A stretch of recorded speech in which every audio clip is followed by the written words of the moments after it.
Popular సినిమాలో హీరోగా ఆయన ఎంతో సినిమా ఇండస్ట్రీలో పనిచేసిన వ్యక్తి. అందులో ఆయన కేంద్ర మంత్రి ఉన్నప్పుడు నేను కేంద్రంలో రాజ్యసభ మెంబర్గా తరచూ కలిసేవాళ్ళం. అన్నిటికంటే ఆయన గొప్పతనం ఏంటంటే సింపుల్. నేను ఒక మంత్రిగా సినిమా యాక్టర్గా ఫీల్ కాకపోయేది. ఎక్కడ కలిసినా అభ్యాహితంగా మాట్లాడేవాడు. మంత్రిగా కూడా ఎలాంటి చెడ్డ పేరు తెచ్చుకోలేదు. అది బీజేపీలో ఎంపీ అయ్యి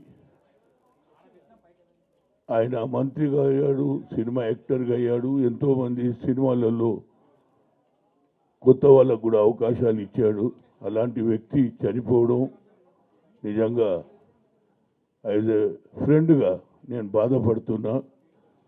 భగవంతుడు వాళ్ళ కుటుంబ సభ్యులకు, వారి శ్రేయోభిలాషులకు, ముఖ్యంగా వారి కుటుంబ సభ్యులకు నా ప్రగాఢ సంతాపం తెలియజేస్తూ ఉన్నాను. ఏదైనా ఒక మంచి మిత్రుణ్ణి కోల్పోవడం నేను నిజంగా బాధపడుతున్నా. భగవంతుడు వారి కుటుంబ సభ్యులకు ఆయుధ ఆరోగ్యాలు ఇవ్వాలని కోరుతున్నా.